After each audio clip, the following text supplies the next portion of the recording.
Kehadiran anak tentu sangat dinanti oleh pasangan yang baru menikah. Ada pasangan yang langsung diberikan keturunan, namun sebagian pasangan justru tak kunjung mendapatkan keturunan meski sudah menunggu bertahun-tahun. Bukan hanya masalah kesuburan saja, tapi bisa jadi disebabkan oleh masalah kesehatan lain.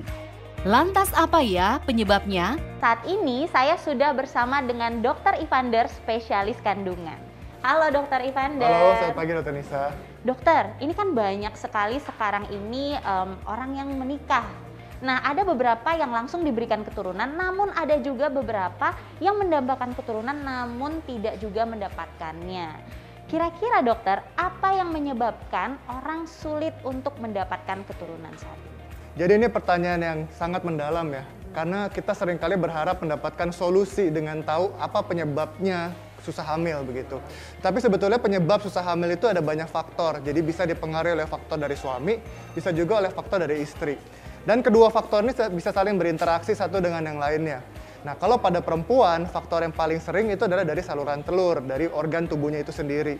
Sedangkan pada suami, jelas cuma satu masalahnya, yaitu pada spermanya. Apa sih ciri-cirinya seseorang itu sulit hamil? Jadi penyebab sulit hamil seringkali tidak bisa diidentifikasi hanya dengan melihat penampilan fisik seseorang. Kita juga sering menilai seseorang berdasarkan cara berjalannya, berdasarkan indeks massa tubuh atau gemuk atau tidaknya. Dan dari situ kadang-kadang kita bisa langsung memvonis, oh susah hamil. Padahal belum tentu begitu. Memang ada bentuk fisik tertentu yang bisa mencerminkan susah hamil. Contohnya adalah obesitas. Obesitas memang, tetapi tidak semua orang obesitas itu akan sulit untuk hamil. Sedangkan juga kita seringkali menilai bentuk fisik yang lain. Misalnya adalah pada saat ejakulasi kita menilai bagaimana bentuk spermanya, kekentalannya. Padahal bukan itu cara untuk menilai kualitas dari spermanya. Oleh karena itu pemeriksaan kesuburan memang memerlukan pemeriksaan yang sangat mendetail, pemeriksaan medis yang lengkap dan juga pemeriksaan laboratorium begitu. Ini fenomena yang mungkin sering terjadi di masyarakat. Ketika seorang atau sepasang pasutri tidak kunjung mendapatkan keturunan, biasanya pihak wanita kerap disalahkan. Nah, benarkah seperti itu, Dok? Dan apa kira-kira penyebabnya dan yang harus dilakukan tuh seperti apa? Bahwa memang betul dalam suasana yang patrilineal kita seringkali melihat perempuan disalahkan akibat susah hamil-hamil begitu. Nah, namun sebetulnya kita lihat penyebab susah hamil itu bisa datang dari laki-laki maupun perempuan. Banyak sekali kasus di mana program hamilnya tidak berjalan seimbang, di mana hanya perempuan saja yang diperiksa. Kita lupa bahwa untuk menghasilkan kehamilan kita membutuhkan laki-laki. Dan itulah pentingnya sperma harus diperiksa. Meskipun kita melihat bahwa banyak yang merasa spermanya tidak bermasalah. Contohnya adalah ejakulasinya banyak, cukup kental, ereksinya tidak ada masalah. Maka merasa bahwa prianya tidak ada masalah, padahal belum tentu. Jadi tetap pemeriksaan kesuburan harus selalu melibatkan dua pihak. Bahkan kadang-kadang saya selalu bilang ke pasien saya, program hamilnya tidak bisa mulai kalau bapaknya belum diperiksa begitu. Jadi kedua pihak memang harus diperiksa. Ketika nih ada pasangan yang dua-duanya sama-sama sehat, sama-sama subur, namun ternyata tidak juga kerap mendapatkan keturunan atau sulit hamil. Nah, itu bagaimana ya, Dok? Ini juga sering terjadi di mana setelah semuanya diperiksa, akhirnya pasiennya bilang, "Dok, kita semua bagus-bagus saja, kok masih belum bisa hamil ya?" Merasa bahwa kalau semuanya baik-baik itu tidak bisa hamil.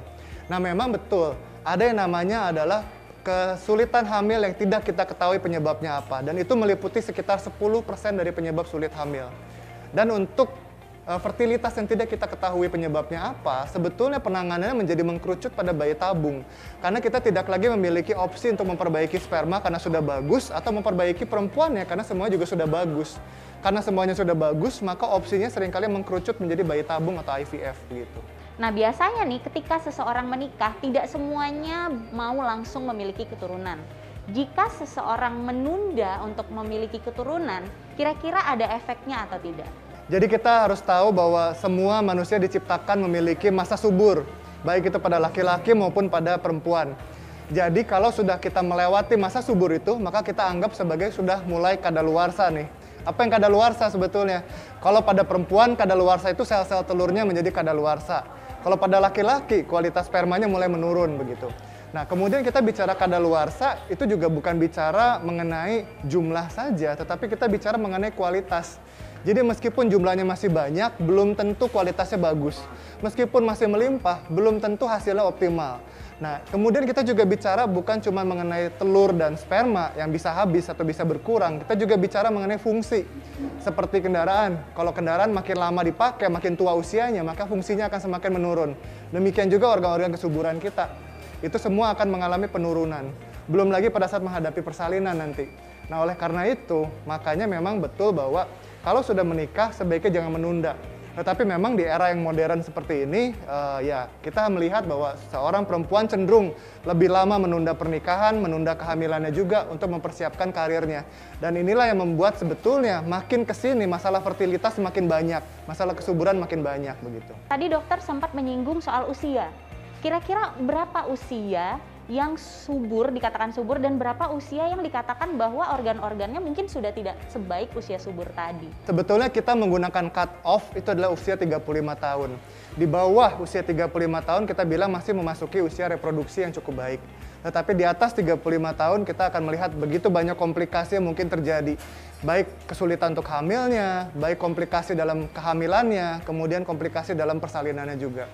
Dan tentunya kita mengharapkan sebetulnya semua kehamilan terjadi pada usia reproduksi, jangan pada usia yang sudah lebih advance lagi, karena itu akan meningkatkan risiko kemungkinan terjadinya komplikasi. Kalau misalnya setelah menikah nih dok, dan sudah matang secara psikologis dan menginginkan untuk memiliki keturunan, kira-kira tahun keberapa nih kita harus sudah aware, oh kayaknya belum hamil-hamil nih, harus segera memeriksakan diri ke dokter, itu tahun keberapa dok? Yes, jadi sebetulnya kalau kita pakai patokan definisi kapan disebut susah hamil, sebetulnya kalau disebut susah hamil patokannya adalah 1 tahun bila pernikahan dilangsungkan sebelum usia 35 tahun atau 6 bulan bila pernikahan sudah dilaksanakan di atas umur 35 tahun.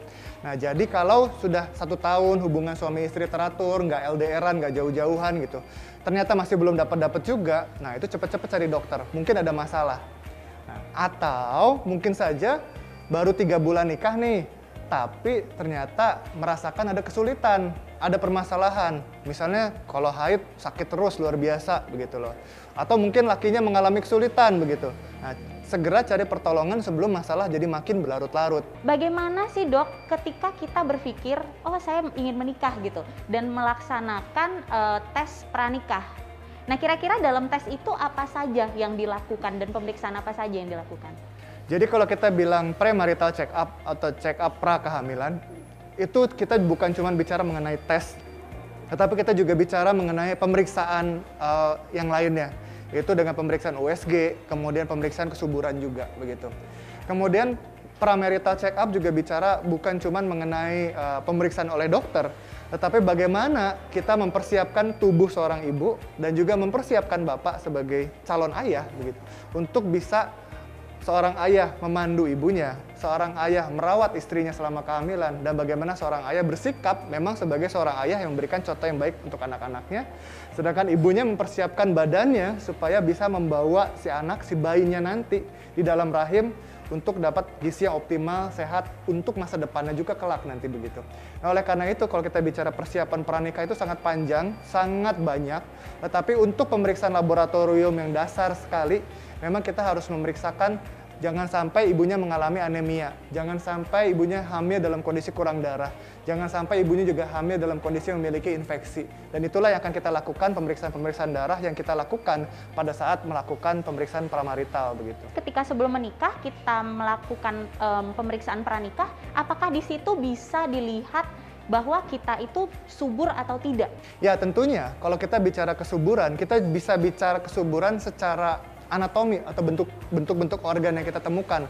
Misalnya nih, pada waktu saya pegang perut ibunya, ada benjolan. Nah, itu mungkin benjolannya bisa jadi masalah kesuburan di situ.